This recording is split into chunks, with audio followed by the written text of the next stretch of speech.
Welcome to another edition of the Dementia Care Partner Talk Show. Now, here's dementia care expert Teepa Snow and your host, Greg Phelps.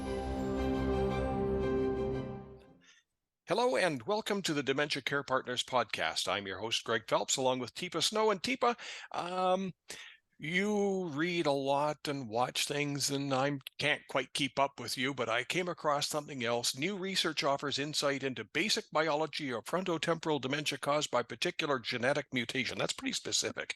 But brain areas, as a care partner, do I have to be conversant? Like, do I have to be able to talk to the doctor and say, the blah, blah, or what sort of basic knowledge do I need and why do I need it? Okay. So Greg, I'm going to switch gears on you just a second. That never happens. I know. Well, what can I tell you? So I was driving my car and I heard something and it was in the front end. And so I took it into the shop. And they say it's going to be $4,000 to fix something. I don't even know exactly what it is, but they said that should do it. Well, okay. Yeah, I guess you better do it. Okay. So if you don't know what's under the hood and you don't know how a car works and you don't know what the possibilities are you vulnerable? Oh, yeah. Are you assuming the mechanic is an honest mechanic who's a very skillful mechanic who's been well trained in how to manage, diagnose, treat things under the hood? Recent car experience, Teepa tells me no. What if I said, and now you've got an electric car? Oh, hadn't even thought of that. So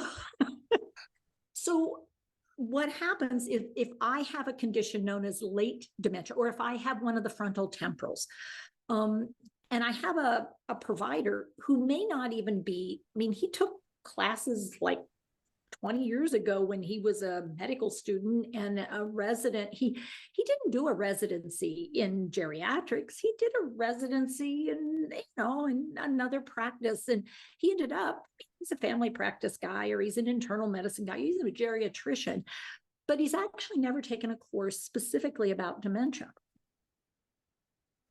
So if I'm treating one part of the car and I should be treating the other part of the car, I could have problems? Well, okay. So if what's happening is an FTD, a frontal temporal dementia, the front of your brain, the thinking part of your brain, or the temporal lobes, the auditory processing part of your brain, if that's where the deficit is, the change is, then and if we think it's genetically linked, and if we think it's primarily tau pathologies. Okay, so I just threw out a whole bunch of stuff. Yep. Yes, it's the Gesundheit onto your Gesundheit on the drive shaft that goes into the, whatchamacallit, and then up to the steering shaft, and Okay, and so I say to you as a provider, so we're going to try sort of some of the acetylcholinesterase inhibitor. We're going to try that. We'll try a glutamate moderator. I'm using the generic names of these things, and we'll see how that goes. Do you think it'll help, Teepa? Well, it's the only thing we really have to offer. Now, I will tell you that people with FTD often become very, very, very violent, and they do incredibly impulsive things. Now, if that's what I say to you, and you don't have any awareness or knowledge different than that, there were 3 massive errors I just made. And if you don't know that as a partner and an advocate, we move forward. And who's the person who are the people who are going to really be paying the price of this error in my thinking? Well, the person receiving the care, the person giving the care, and then Well, what's it going to do for me? Not much of anything. Well, except I'll get a call and I'll say, well, then fine. Stop the meds if you don't want to. It's up to you, but that's pretty much all we can do. Now, I can put them on a behavioral med. So, and what will happen? Okay, let me just run it forward. If you don't have advocacy and knowledge, what happens now? You do the behavioral med, and it's not enough, so we add more. Now, unfortunately, those behavioral meds may very well impact your frontal and your temporal lobe. So what happened to your abilities? So this is getting really complicated because what happened was I took mom to the doctor and the doctor said, you've got dementia, and basically said, go home. Now, how do I even begin to come up with some sort of a plan for dealing with mom? Do I need to become a brain surgeon to learn all of these areas? What skills do I really need? Does it matter that I know that it's over here or over there or back there? Or... I would say you need a basic appreciation for where in your brain you manage what. And if somebody says to you, I think she might have a frontal temporal dementia, you should have a way of checking out, well, frontal lobe, temporal lobe, what do those things do? So I have a sense of what ability changes. So I can say to you, well, that seems consistent, or wait, hang on, because what I'm seeing is she's talking about seeing people who aren't here. But if I don't realize that what you just told me is not consistent with my symptoms that I know about, then I can't be a good advocate. So I do think, this is the problem. I don't think it should be because your mom needs to go to the doctor. I think it's because we need to get more curious about what's under our hood.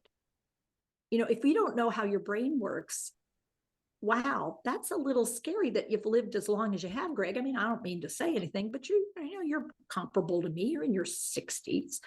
And you still don't know how this thing works that runs everything. Is that right?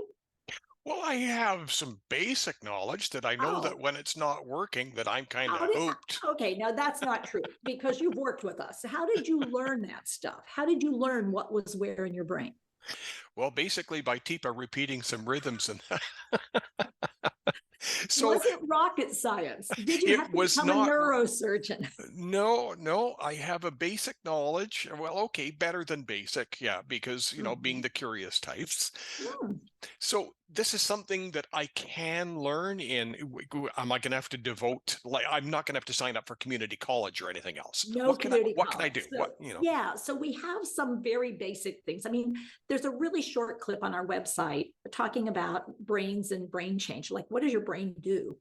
But we also have a book that's been out for a bit. It's called Understanding the Changing Brain. And if you go there, read a chapter, think about it. I mean, they aren't really long or in-depth chapters. They're very practical things, and they take you through the brain and what does it do and what does it look like when it changes.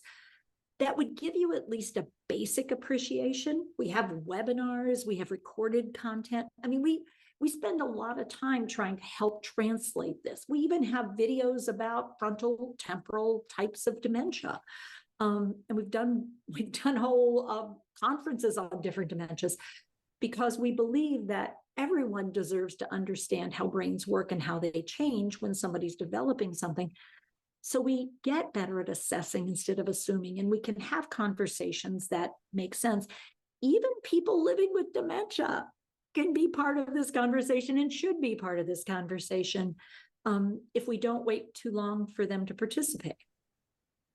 Teepa, if somebody wants to organize bringing a Teepa into town or one of the team members, it's not that hard. They can get in touch with somebody and find out, what it involves, or facilities. We would encourage them to, by all means, contact your group because you try and make it as accessible and affordable and everything as you can for people. We do. And we have, again, we do things like for care partners, for family members, we have a care partner support series where you can learn about this stuff a bite at a time with other members, other groups, and you can bring your whole family to that. We try really hard to have a variety of ways people can get what they need because we know people are different and their needs are different and their resources are different. And our goal is to serve as well as we can to get this care to be the best care it can be for all of us. Teepa, thank you very much. Thanks, Greg. You've been listening to the Dementia Care Partners podcast, brought to you by Positive Approach to Care. For more information, teepasnow.com. Hi, I'm Teepa Snow, and you just found our YouTube channel and watched one of our videos. I'm the owner and founder of Positive Approach to Care. Thanks for watching, and if you liked if you have a comment about, or you would, please share it with people you know. Oh, and if you haven't yet done it, consider subscribing. We'll let you know when the next new video comes out. And you might want to visit our website, www.teepasnow.com, where you'll find other resources as well. See you there.